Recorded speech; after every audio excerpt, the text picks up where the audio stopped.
আসসালামু আলাইকুম দর্শক দেশ এবং দেশের বাইরে যে যেখান থেকে আমাদের এই ভিডিওটা দেখছেন সবাইকেই শুভেচ্ছা এবং অভিনন্দন জানিয়ে আমাদের আজকের ভিডিও শুরু করছি।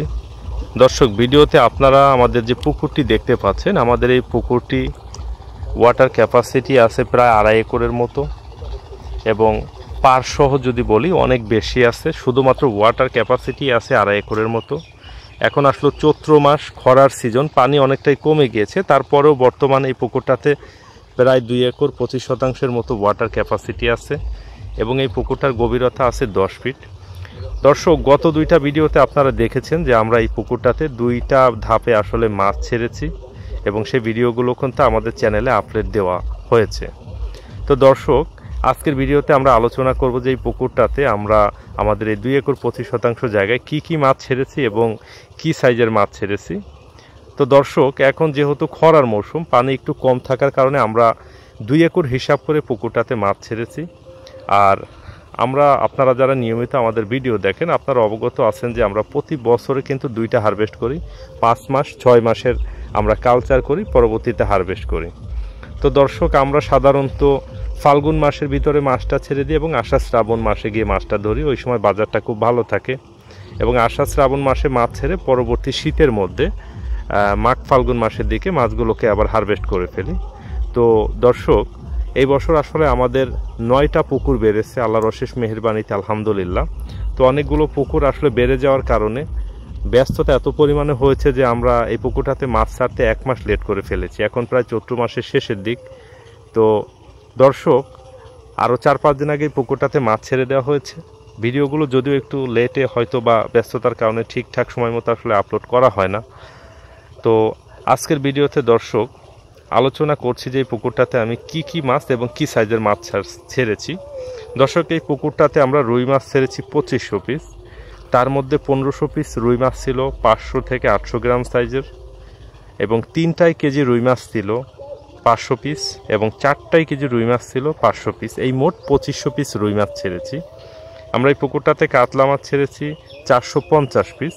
তার মধ্যে 250 পিস কাতলা মাছ ছিল 500 গ্রাম থেকে 600 গ্রাম সাইজের এবং 200 পিস কাতলা মাছ 150 পিস কাতলা মাছ ছিল দর্শক 600 গ্রাম থেকে 1 কেজি প্লাস এবং 50টার মতো কাতলা মাছ ছিল 1.5 কেজি সাইজের। এই মোট আমরা এই পুকুরটাতে কাতলা মাছ ছেড়েছি 450 পিস এবং কালীবস মাছ ছেড়েছি 1000 পিস। দর্শক, কালীবস মাছ 4 কেজি 5 কেজি 6 কেজি 6 কেজি খুব কম হবে, 4 কেজি 5 কেজি 2 কেজি আর 500 গ্রাম 600 গ্রাম 700 গ্রাম নানান ধরনের সাইজ ছিল। এভারেজে যদি বলি তাহলে 3 কেজি হয়ে যাবে। আর মৃগেল মাছ ছাড়া হয়েছে 30 পিস। এইটা সাইজ ছিল 1 কেজি প্লাস 1.5 কেজি 1 কেজি 2 কেজিও হবে, হয়তো 2 কেজি হবে না, 1 কেজি 600-700 গ্রাম 1.5 কেজি 1 কেজি এরকম সাইজের মাত্র 30টা মৃগেল মাছ ছেড়েছি এবং গ্রাস কাপ মাছ ছেড়েছি আমরা মাত্র 10 পিস। এটা 1.5 কেজি 2 কেজি সাইজের আমরা 10 পিস গ্রাস কাপ মাছ ছেড়েছি এবং সিলভার কাপ মাছটা দর্শক আমরা সাধারণত আমাদের চাষে ছাড়ি না। তো আমাদের যারা আসলে জাল কাজ করে, যারা আমাদের জেলেরা আমাদের এখানে মাছ টাছ ধরার ক্ষেত্রে আমাদেরকে সহযোগিতা করে, ওরা 8 পিস সিলভার কাপ এবং 2টা বিগেট এটা ছেড়ে দিয়েছে। আসলে অনেক বড় জায়গায় 2টা বিগেট এবং 8টা সিলভার কাপ এরকম কোনো ক্ষতিও হয়তো করতে পারবে না আর আমাদের প্রোডাকশনও কোনো হ্যাম্পার করতে পারবে না। তো সিলভার 8টা যে ছাড়া হয়েছে, 8 পিস সিলভার হয়তো 600 গ্রাম সাইজের ছিল এবং ব্রিগেডটা ছিল 400 গ্রাম সাইজের। তো দর্শক, এই মোট 4000 পিস মাছ আমাদের এই পুকুরটাতে ছাড়া হয়েছে। তো যারা আমাদের নিয়মিত ভিডিও দেখেন তারা অবগত আছেন যে আমরা কিন্তু 500 গ্রাম সাইজের নিচে কোনো মাছ আসলে সেভাবে ছাড়ি না। তো দর্শক, আমাদের এই পুকুরে আমরা 500 পিস রুই মাছ ছেড়েছি 3 কেজি এবং 500 পিস রুই মাছ 4 কেজি ছেড়েছি। এই ছোট মাছগুলো আমরা আসলে কেন ছাড়লাম? দর্শক, এখানে একটা বিষয় হচ্ছে যে মাছ চাষের সব থেকে যেই জিনিসটা আসলে বেশি ইম্পর্টেন্সই ভ্যারি করে সেটা হচ্ছে সব থেকে গুণগত এবং ভালো মানসম্মত পোনা। পোনাই হচ্ছে সব থেকে বেস্ট একটা বিষয়।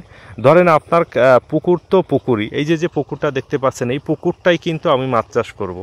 তো তো সেই ক্ষেত্রে আমার যদি খুব ভালো খাবার দিয়ে আমি চাষ করি কিন্তু পোনার কোয়ালিটি যদি খারাপ হয় কোনো রেজাল্টই আসলে আসবে না, খুব বাজে রেজাল্ট আসবে এবং ব্যাপক পরিমাণে লস হবে। তবে যদি পোনাটা খুব ভালো হয়, খাবারের কোয়ালিটি যদি মোটামুটি হয়, তাহলেও মোটামুটি একটা রেজাল্ট কিন্তু করা আসলে সম্ভব। হ্যাঁ, মোটামুটি ভালো একটা রেজাল্ট আসা পসিবল। দর্শক, এই জন্য আমি বলি যে সব সময় কিন্তু পোনার কোয়ালিটিটা বেস্ট থাকতে হবে। আর মাছ চাষে আসলে 80% চাষি ভাইয়েরা আসলে লস করেন শুধুমাত্র গুণগত মানসম্মত পোনার অভাবে। হ্যাঁ, এই জন্য যারা আসলে মাছ চাষে সব থেকে বেশি গুরুত্ব দিবেন, যারা প্রান্তিক পর্যায়ের চাষি বা খুব একটা মাছ চাষ সম্পর্কে যাদের অভিজ্ঞতা নেই, যারা মাছ চাষ শখের বশে করেন বা ওইভাবে আসলে শুরু করবেন বলে পরিকল্পনা করছেন, সবার প্রতি আমার অনুরোধ থাকবে যে আপনি 95% গুরুত্ব দেবেন পোনাটা যেন ভালো হয়। হ্যাঁ, খুবই গুণগত মানসম্পন্ন এবং প্রাইজের বিষয়টা চিন্তা করবেন না। যদি একটু এক্সপেন্সিভও হয়, অবশ্যই ভালো গুণগত যে কোনো পোনা হোক, ক্যাটফিশ হোক, বাংলা হোক, কার্প জাতীয় হোক, যে কোনো মাছই হোক, পোনাটা ভালো গুণগত মানসম্পন্ন ছাড়ার চেষ্টা করবেন। আর দর্শক, আমাদের এই পুকুরে আমরা রুই, কাতলা, কালীবস, মৃগেল যে মাছগুলো ছেড়েছি, সম্পূর্ণ মাছগুলোই কিন্তু নদীর মাছ। আপনারা যারা নিয়মিত আমাদের ভিডিও দেখেন অবগত আছেন যে নদীর পোনার বিষয় দেখেন যে আমার চ্যানেলে এর আগে আমি ভিডিও দিয়েছি।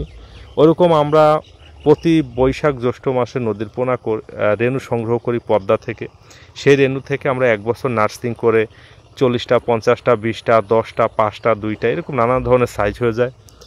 একটা বছর নার্সিং করার পরে এভারেজে ধরেন যে 10টায় যখন কেজি চলে আসে, তখন সেই মাছটাকে নিয়ে আমরা আবার অন্য একটা পুকুরে চাষ করি, 6 মাসের চাষ করি। 5 মাস 6 মাস যখন আবার নার্সিং করি, কালচার করি, দেখা যায় হাফ কেজি যখন হয়ে যায়, হাফ কেজি 600 গ্রাম, 700 গ্রাম, 800 গ্রাম, কেজিও হয়ে যায়। সেই মাছগুলো এনে আবার আমরা এরকম আমাদের বড় বড় যে পুকুর থাকে, সেই রকম বড় বড় পুকুরে আবার আমরা এরকমভাবে ছাড়ি। ছেড়ে এইখান থেকে 5 মাস বা 6 মাসের একটা কালচার করে পরবর্তীতে হারভেস্ট করি। তো দর্শক, আমরা কিন্তু চাইলে যে 500 পিস রুই মাছ 3টাই কেজি এবং 500 পিস রুই মাছ যে 4টাই কেজি, এইগুলা না ছেড়ে কিন্তু হাফ কেজি সাইজের রুই মাছ কিন্তু অ্যাভেলেবেলই পাওয়া যায়। আমি অন্য কোনো জায়গা থেকে কিন্তু আসলে কিনেও ছাড়তে পারতাম, কিন্তু আমি আসলে কিনে না ছাড়ার কারণ দর্শক, আমার যে পোনা, আমার পোনার বিষয়ে কিন্তু আসলে আমার 100% কনফিডেন্স আছে যে আল্লাহর অশেষ মেহেরবানিতে আমি যেহেতু নিজে পোনা করেছি নদী থেকে রেণু সংগ্রহ করে, এইখানে অবশ্যই আর কোনো ডাউট নেই যে আমার পোনাগুলোর কোয়ালিটি খারাপ। কারণ নদীতে বাচ্চা যে মাছগুলাতে দেয়, সে ব্রুট মাছগুলো অনেক বড় বড় থাকে এবং ন্যাচারাল ব্রিড হয়।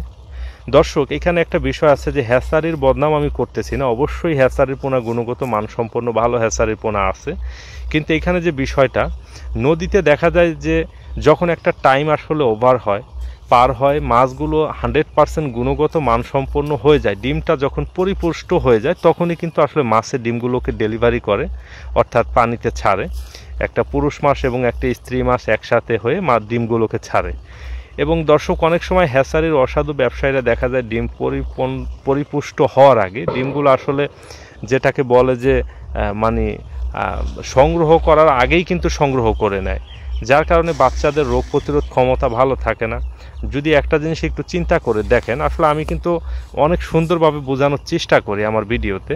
দেখেন, সিজারে যদি বাচ্চা হয় এবং সেই বাচ্চা যদি 10 মাসের জায়গায় যদি 8 মাসের সময় যদি ডেলিভারি হয়ে যায়, সেই বাচ্চাটার যে বা 7 মাসে ডেলিভারি হয়ে যায়, সেই বাচ্চাটার যে শারীরিক ম্যাচুরিটি, তার যে ব্রেইনগত একটা ব্যাপার থাকে, তার যে শারীরিক গঠন এবং মেধার যে বিকাশ এবং রোগ প্রতিরোধ যে একটা ক্ষমতা থাকে, মানুষের মতো মাছেরও কিন্তু আসলে ওইরকম একটা জেনেটিক ফেভার থাকে।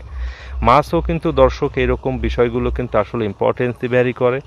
এখানে মাছেরও কিন্তু আসলে সঠিক সময় যদি আসলে ডেলিভারি না করা হয় এবং সঠিক সময় যদি বাচ্চা পোষণ না করা হয়, দেখা যায় যে মাছেরও কিন্তু রোগ প্রতিরোধ ক্ষমতা কমে যায়।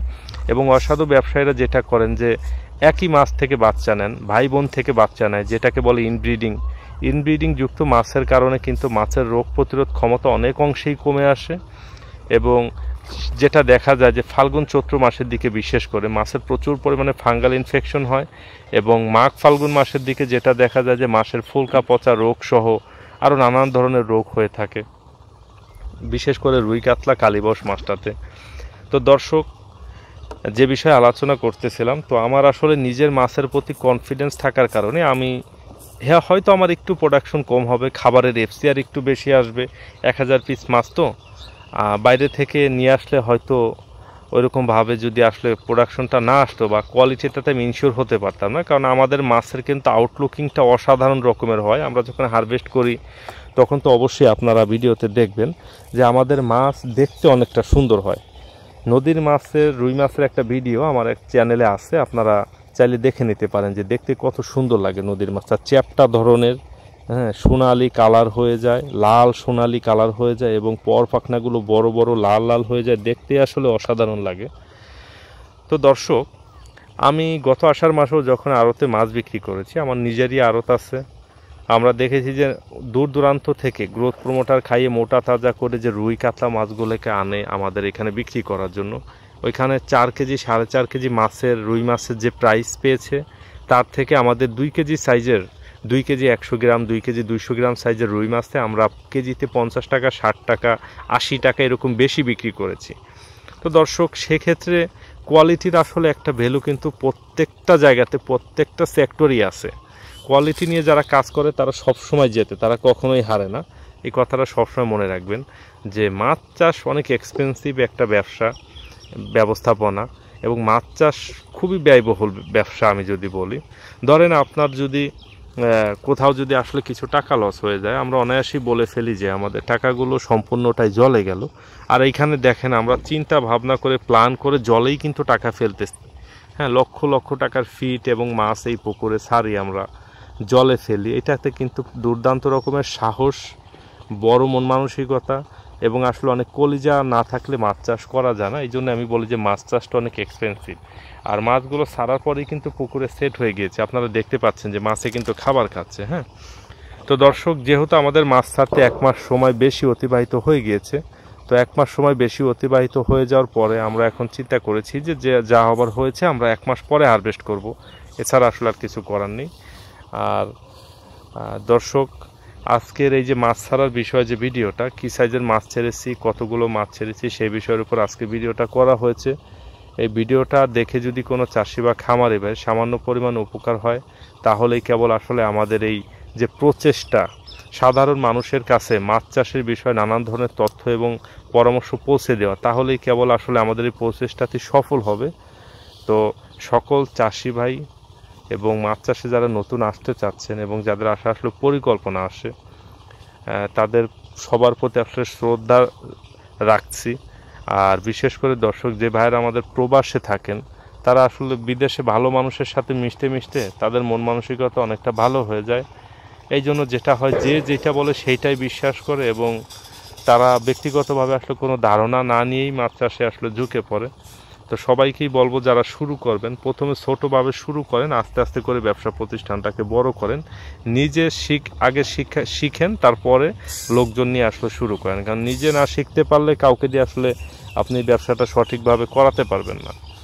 তো দর্শক, সবাই ভালো থাকবেন, সুস্থ থাকবেন। আজকের ভিডিও এই পর্যন্তই।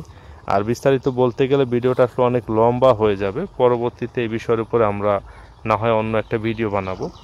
তো ভালো থাকবেন সবাই, সুস্থ থাকবেন, আমার জন্য দোয়া করবেন, আমার ব্যবসা প্রতিষ্ঠানের জন্য দোয়া করবেন। দর্শক, গত বছর আমাদের এই পুকুরটাতে প্রায় 25 লক্ষ টাকার মাছ মারা গিয়েছিল, সারা বাংলাদেশেই তখন মাছ মারা গিয়েছিল।